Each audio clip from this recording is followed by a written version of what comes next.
비디오 판독의 시대, 여전히 인간 심판이 중요한 이유를 보여준 8월 14일 기아와 두산의 경기. 1루심이 파울 선언을 했지만 나성범 선수는 끝까지 2루로 뛰었고 2명의 주자가 득점하는 상황이 발생하게 됩니다. 판독을 노린 듯한 움직임을 보인 기아. 기아 쪽에서 요량입니다. 파울플레이에 대한 판독을 신청하겠습니다. 판독 결과는 최초 판정과는 조금 사뭇 다른 결과처럼 보여졌습니다. 확실히 1루 베이스 앞쪽에 맞고 그 다음에 뒤로 빠지는 듯한 모양새였고, 판독 결과 페어입니다. 세베치를 홈까지 득점으로 인정하겠습니다. 1루 주자까지.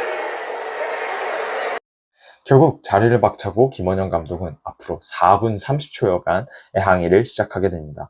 최근에 제가 만들었던 3피트 영상에서도 그렇듯 요즘 항의하느라 정말 바쁜 나날들을 보내고 있는 김원영 감독인데, 김원영 감독 제스처로는 파울이어서 수비가 적극적이지 못했던 거 아니냐라는 항의처럼 보입니다.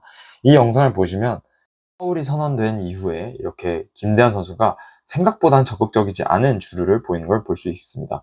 이 부분에선 저도 입을 읽어보려 했지만 제가 이해한 바로는 결국 1루에서 홈의 송구가 어떨지 모르는데 주자 재배치를 그렇게 하냐 환장하겠다라는 말을 얻습니다. 결국 최종 메시지, 김원영 감독이 가장 전하고 싶었던 메시지는 이 억울함이었습니다. 이 억울하기 때문에 최초 판정이 잘못돼 버리면 억울할 수밖에 없고, 그 사실을 내일 언론사의 기자들에게 솔직하게 인정하신 거를 얘기하겠다라고 얘기합니다. 8월 15일 경기 전 인터뷰를 한번 확인해 보시면 좋을 것 같아요. 이 원본은 뒤에다 첨부하도록 하겠습니다. 결국 김원영 감독의 골자는 첫째, 잘못된 최초 콜로 인해서 왜 피해를 봐야 하는가, 그리고 두 번째, 그걸 신뢰하다 떨어진 플레이의 적극성은 도대체 누가 보상해주냐, 그리고 마지막으로 주자 재배치의 근거는 도대체 무엇이냐가 4분 30초의 항의의 이유였습니다.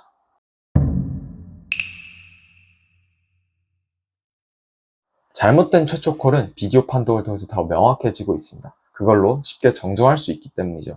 하지만 이런 잘못된 최초 콜은 경기 내용에, 경기 플레이에 영향을 주기 마련입니다.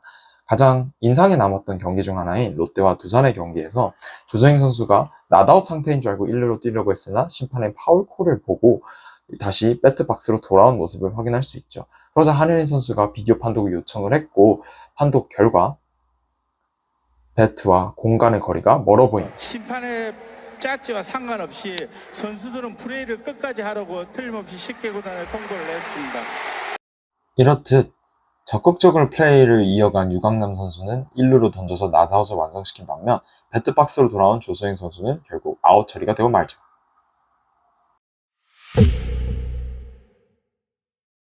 그럼 선수들의 적극적인 플레이, 넥스 플레이가 꼭 그렇게 심판의 판정과 괴리되더라도 선수들을 이득을 봤을까요? 2년 전 SSG와 한화의 경기에서는 좀 다른 양상을 보입니다. 최은성 선수의 타구가 우익수 하재훈 선수의 글러브로 빨려든 것처럼 보이는데 어떠신가요? 저는 사실 아웃인지 세이브인지 안타인지 확인이 전 잘 안 되지만, 카메라 좀 더 가까이 대보면 여기서 바닥에 들어갔다 다시 글러브 포켓으로, 여기서 글러브 포켓으로 들어가는 걸 확인할 수 있죠. 최은성 선수는 안치홍 선수에게 2루로 가라 하지만 사실 안치홍 선수 이후에 2루로 간 적은 단 한 번도 없습니다. 그러나 판정은 모두 2루, 1루를 채워주는 효과를 얻죠. 문제는 SSG가 그 이후에도 적극적으로 넥스트 플레이를 했다는 사실입니다. 여기서 보면 하재훈 선수가 정준재 선수에게 공을 건넸고, 정준 선수는 박선수 선수에게 공을 건네 아웃을 완성시킬 수 있었죠. 그러나 이 판정은, 이 항의는 인정되지 않았고, 이승용 감독 주자 재배치에 대해 어필이기 때문에 자동 퇴장이 되겠습니다. 앞서 언급드린 김원영 감독과 비슷한 사유로 주자 재배치된 어필로 인해 되려 이승용 감독이 퇴장당하는 상황이 발생을 하죠. 수비에서 넥스트 플레이를 임했던 SSG 랜더스는 보상을 받지 못했는데 공격은 어땠을까요? 2달 뒤 7월 삼성과 두산의 경기에서 양석환 선수가 홈런성 타구를 날립니다. 홈런, 지금 밑에 보면 홈런 신호가 나왔지만 양석환 선수는 꾸준히 주루를 계속 이어나갔고 결국 홈까지 들어와서 이성규 선수의 아쉬움을 자아내기도 했습니다. 그러나 비디오를 본 결과 홈런은 넘어가 되지 않았고 안타로 인정되고 양석환 선수는 3루로 재배치를 명받게 됩니다.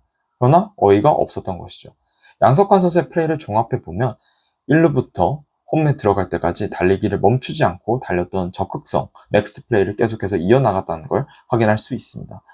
이렇듯 물론 삼성 입장에서는 이런 홈런콜이 나왔기 때문에 이렇게 주춤하는 결과가 나오기도 했지만 억울한 양석환 선수는 사실 3루로 돌아갈 수밖에 없었고 결국 공격에서의 적극성조차 이렇게 보상이 맞나요? 수혜를 받지 못한 결과로 이어지게 됩니다. 아무리 비디오 판독의 시대여도 심판의 최초 판정이 중요하다는 경기는 계속해서 나오고 있습니다. 이것 조금 과거이긴 하지만 3년 전 SSG 대 LG인데요. 심판이 자기 맞았다, 그리고 파울이다라고 강력하게 선언하는 장면입니다.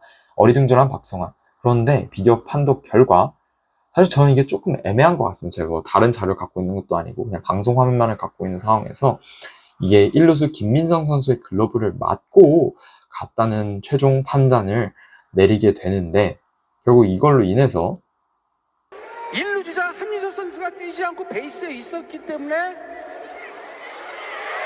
한유섭 선수는 아웃이 되고 3루 주자는 공을 대고 투아웃의 1, 3루에서 경기를 진행하겠습니다.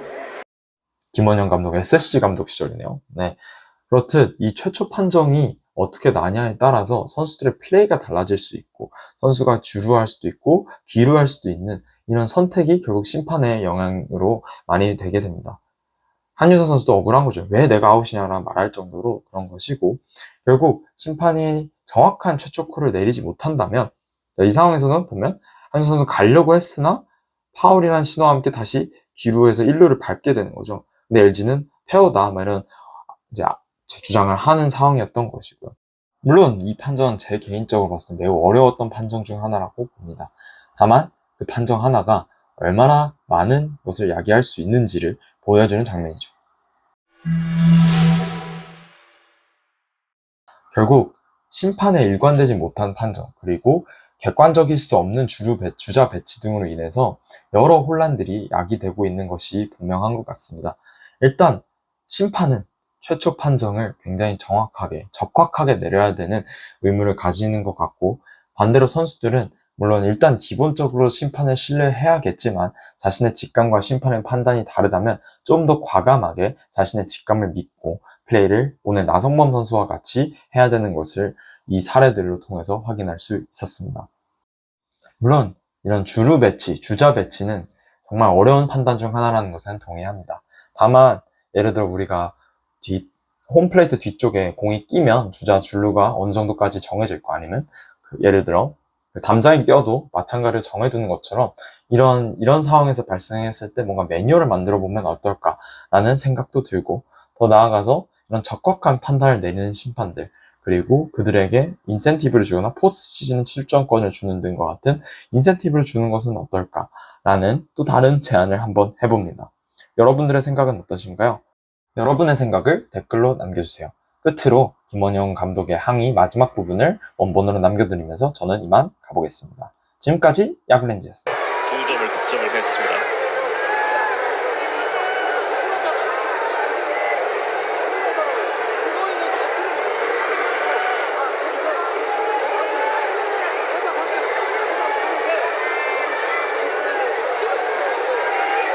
그러니까 김원영 감독이 두 가지를 지적을 하는 거죠. 당신의 이 파울과 페어도